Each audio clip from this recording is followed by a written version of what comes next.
Hi, you're listening to a student-focused episode of the Sociology Show podcast. If you're studying the subject at GCSE, A-level, foundation, degree, or any other discipline, then this podcast could be of help to you.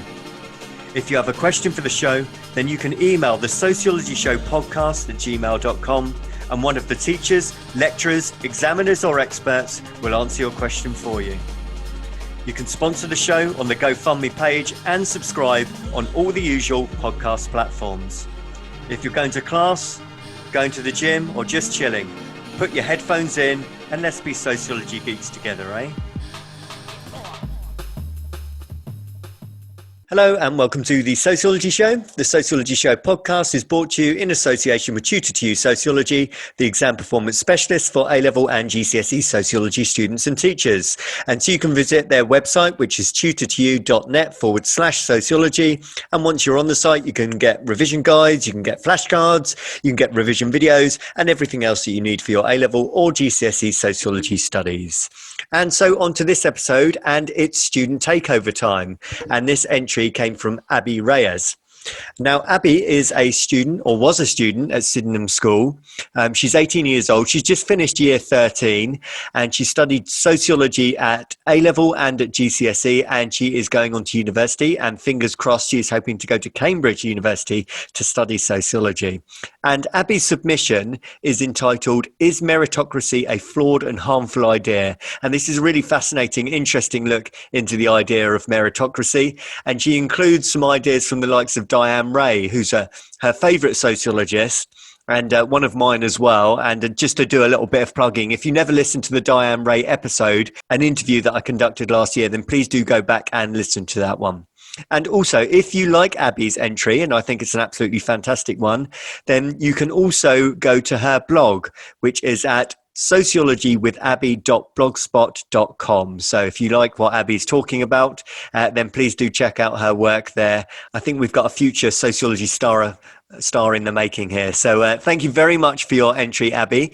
And likewise, if you are interested in showcasing some of your own work, you could do exactly as Abby did and put together a sound file, ideally an MP3. Tell me a little bit about yourself and also send me a picture. And if you send that to the Sociology Show podcast at gmail.com, then you could have your work showcased on the Sociology Show.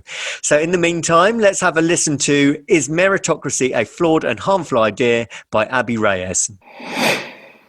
Hi, my name is Abby and I'm a student from South London. I've just finished year 13 and I'm due to start a sociology degree at the University of Cambridge in October, depending on how results day goes. I'd just like to start off by saying that I really love listening to the Sociology Show and it really helped me throughout my A-level studies, so it's actually really exciting to have the opportunity to contribute. Fun fact, according to my Spotify Wrapped, this show was the podcast I binged the most in 2020, so I'm a big fan.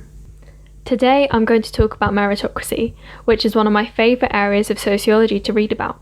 I'll be discussing the definition of the term, the sociologists who promote it, the ones that point out the myth of meritocracy, and even those who believe that we should abandon the ideal of a society based on merit altogether.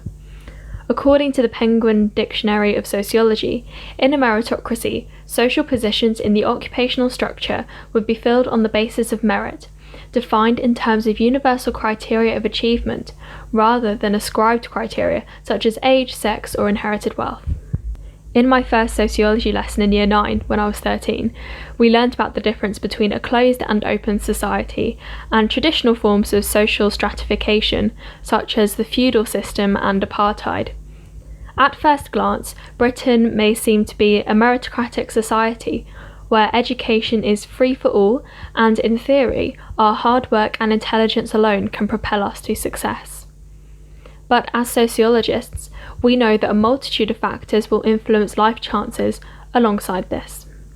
Geography, social class background, material wealth, the habitus of the education system, gender, race and disability are structural factors which interact in a unique way to impact the opportunities and success of each individual. Functionalism is the key proponent of the meritocratic ideal, and many traditional thinkers believed that hard work alone was the key to success, regardless of factors such as disruption in the home, rampant elitism in higher education, and material deprivation making access to resources such as textbooks difficult. Emile Durkheim and Talcott Parsons helped to shape the idea that the education system was meritocratic, and that this mirrored wider society. Parsonian theory says that schools are the focal socialising agency which prepare young people to be judged and treated in exactly the same way in later life, such as in the workplace. He labelled these universalistic standards. Criticism of this theory is very widespread, and not many sociologists agree that the education system and other institutions operate in this way. The widely known example being the critique put forward by Bowles and Gintis in 1971.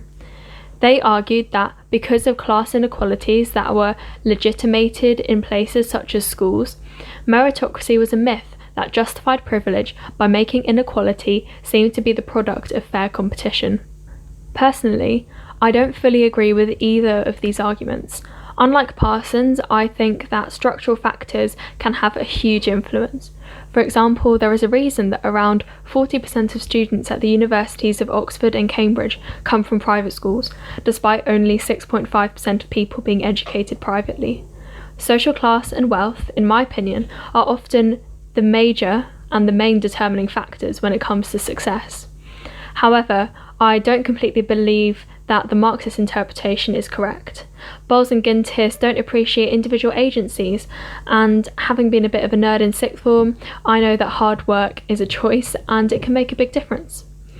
But those arguments are the two sides of the meritocracy coin that I was familiar with, but it turns out that there's a second coin. I recently read two books which made me think very differently about meritocracy.